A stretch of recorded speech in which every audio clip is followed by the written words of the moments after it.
Medicamento na doença de Alzheimer. Será que os medicamentos são as melhores opções no tratamento da demência? Quais são os efeitos colaterais que essas drogas proporcionam aos consumidores? Os resultados com esses medicamentos são eficazes? Neste vídeo, irei trazer as respostas para essas perguntas e apresentarei uma alternativa mais natural, mais eficiente e sem efeitos colaterais. Bom, para a primeira pergunta, a resposta é não, pois os medicamentos não são as melhores opções para o tratamento do Alzheimer. Isso porque os medicamentos já são utilizados há várias décadas e o quadro da doença, além de não manter o mesmo, está só piorando. Provando, então, que esse tipo de terapia nunca funcionou e provavelmente nunca funcionará. Quando falo que nunca deve funcionar, é porque, conforme mencionado anteriormente, o Alzheimer é uma doença multifatorial e quando você olha a ação dos medicamentos, a maioria é para a modulação de alguns neurotransmissores e que, mesmo assim, não conseguem êxito nessa função. Vou te dar um exemplo. Se um portador da demência desenvolveu os sintomas por causa da inflamação cerebral e sistêmica, está com carência nutricional de alguns nutrientes cerebrais e que teve a atrofia cerebral. Vai adiantar tomar esses tipos de medicamentos? A resposta é obviamente que não. Agora sobre a próxima pergunta, que é sobre os efeitos colaterais que essas drogas provocam.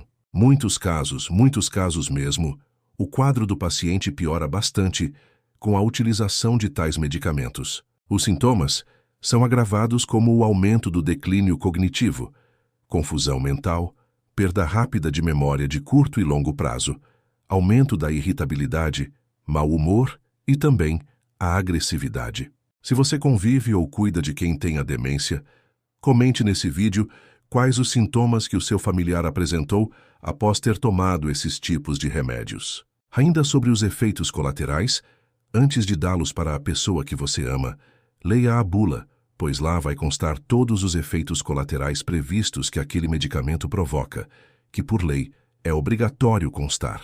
Um outro ponto importante é que alguns medicamentos fabricados apresentam como efeito colateral o próprio declínio cognitivo e confusão mental, indo contra a finalidade dos medicamentos para o Alzheimer.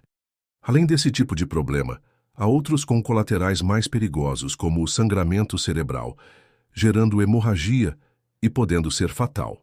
E por fim, a resposta para a última pergunta sobre a eficácia desse tratamento é que mesmo décadas após a utilização dessas drogas e com o lançamento de outras com a mesma finalidade, percebemos que esse tipo de terapia não é nada eficiente. Está muito longe de ser a ideal. Os casos só aumentam, os sintomas só pioram, e o sofrimento do portador e dos familiares são enormes. Em certos casos, alguns medicamentos são importantes, apesar de serem poucos. Normalmente não têm efeitos benéficos duradouros. E isso prova que tais remédios devem ser utilizados, mesmo sendo importantes por pouco tempo. Pois o que se percebe com os estudos publicados, e principalmente na parte clínica, acompanhando os portadores e os familiares, é que mais cedo ou mais tarde, os efeitos colaterais desses medicamentos aparecerão. Com todos esses fatos mencionados, como a ineficiência, efeitos colaterais e os casos só aumentando, uma terapia natural e mais aprofundada nas causas da doença se faz necessário. Conforme falado, irei apresentar uma alternativa natural mais eficiente e sem efeitos colaterais. A primeira é focar na alimentação, que é a base do tratamento de toda doença, que deve ser a mais natural possível e, se puder, respeitando as suas individualidades como as intolerâncias, alergias e incompatibilidades alimentares. O outro ponto é a suplementação, onde essa parte é quando potencializa os resultados do tratamento, mas ela deve ser feita analisando os exames laboratoriais e os sintomas apresentados pela pessoa. Mais um fator importante é ter um estilo de vida mais apropriado, como um sono reparador para realizar a autofagia cerebral e a neurogênese. Ter uma atividade física regular, respeitando as limitações de cada indivíduo, é essencial. Manter o cérebro sempre ativo, realizando atividades domésticas, aprendendo coisas novas, montar quebra-cabeças, fazer caça-palavras, ter o hábito de leituras, entre outras coisas. Se preocupe com a água que você for beber. Além da quantidade, ela deve ser de boa qualidade, livre de cloro e outras contaminações. Mantenha uma saúde bucal. Higienize-a sempre, pelo menos 3 vezes ao dia para evitar, por exemplo, a periodontite. E também, opte por uma pasta de dente sem flúor, pois ele é uma substância que, em quantidades grandes, pode lesar o cérebro.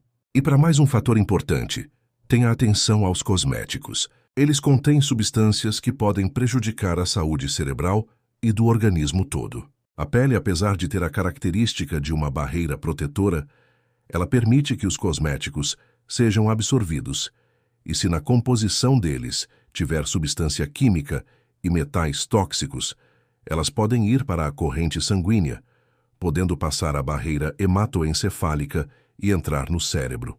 Como opção a esses cosméticos industrializados e tóxicos, é recomendável adquirir os de composição natural.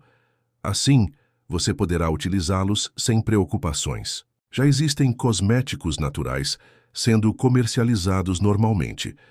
Você consegue encontrá-los em lojas específicas naturais ou na própria internet. Coloque essas informações em prática. A adaptação pode ser feita aos poucos. Não precisa fazer tudo de uma vez. O organismo é altamente adaptável. É só iniciar essa mudança. Não fique refém dos medicamentos. Temos escolhas mais saudáveis. Dê ao corpo o que ele precisa. Não o contamine e prejudique ainda mais. Ele sabe o que fazer com os alimentos, com os suplementos, mas dificilmente saberá o que fazer com as drogas. Para mais vídeos como esse, detalhando sobre algum tema, eu peço que você se inscreva no canal e trarei mais informações para quem precisa tratar ou se prevenir das demências. Agradeço a atenção e até breve.